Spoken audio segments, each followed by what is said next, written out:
entire panoply of. Yeah, so far so good.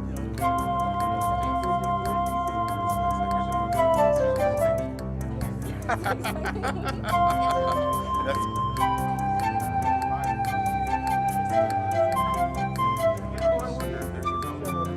like mushrooms.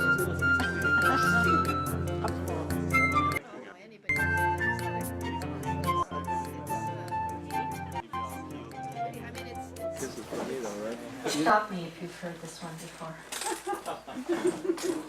The aspiring writer leans, eager for praise for the phone book on which he has labored. The professor stands, shows him the door, says, "Young man, you have no sense of compression." Compression as a life pursuit. Can one appreciate the nobility, the mania? What does compression imply, if not stores, warehouses of experience and witness that have been distilled over time to some verbal essence, like a tree sap syrup? Tom has described the short story as that most difficult form, wasting whole novels being profligate. Yet over the last decade, he has achieved a form even more reductive, the epigram, where he renders the authentic in lines so seemingly facile that for a moment one is deluded into thinking, hey, I can do this.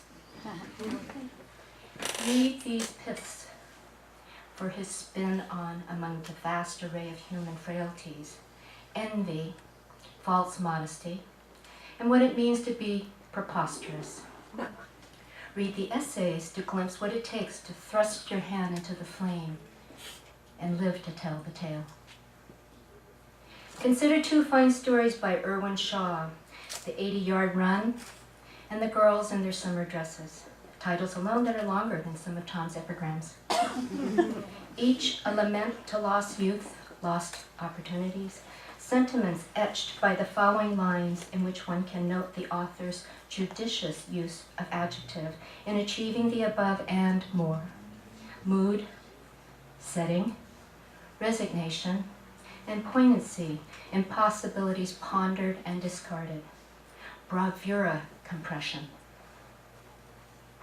A man in middle age sitting in an outdoor cafe. Two young women passing his table, walking faster than he thinks he'd be able to run after them. Ladies and gentlemen, Thomas Farber and the art of the epigram. Good evening. That was Laura Glenn Lewis. Thank you, Laura, for your kind words. If you don't know the marvelous short stories of Laura Glenn Lewis, get a copy of Talking in the Dark. I'm also tempted to say to Laura, it's my nature, but Laura, what have you done for me lately? I think of that line in terms of my mother.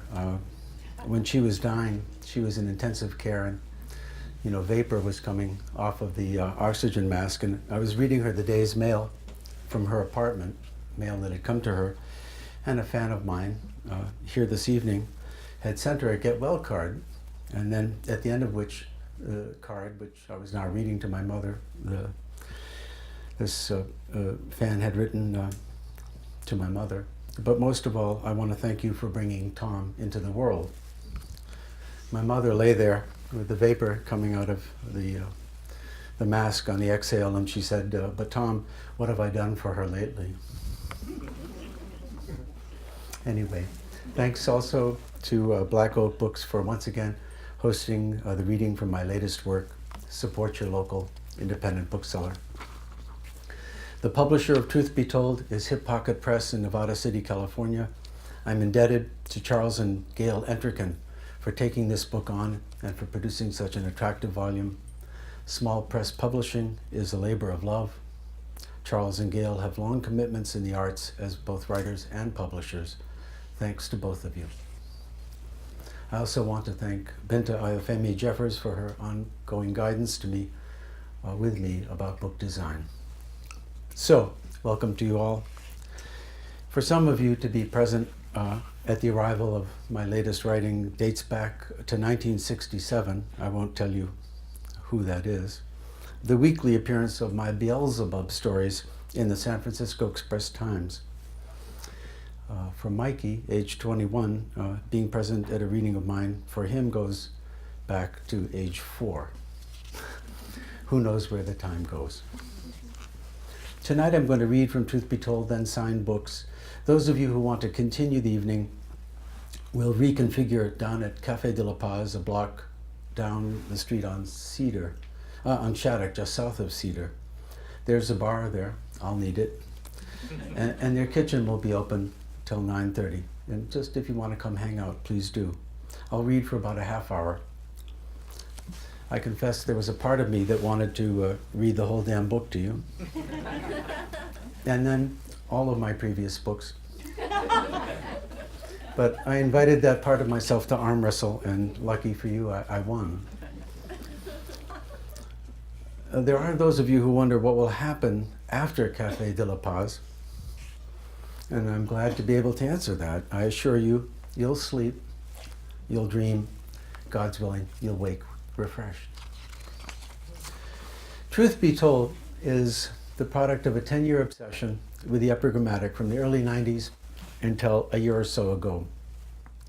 Epigrams, axioms, proverbs, apothegms, maxims, they're related, and all of them hunger for concision, brevity, and universality.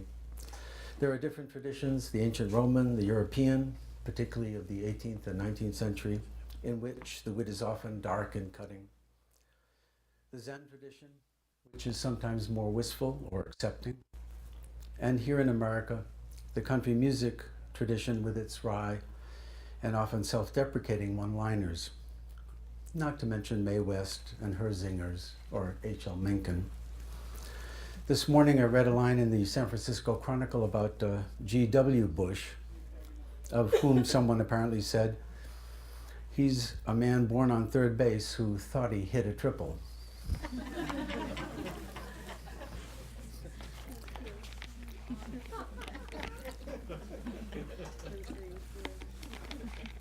In any case, over the 10 years of my pursuit of this form, I was most often drawn to the European tradition, as in the maxims of the French writer Duc de la Rochefoucauld. I write in my introduction that actually I was kidnapped by the Duke and brutally subjected to his maxims. It was horrible. But then, like so many captives, I identified with the aggressor and started to write my own epigrams. From that terrible abduction came a first small book, The Price of the Ride, published by Donald S. Ellis.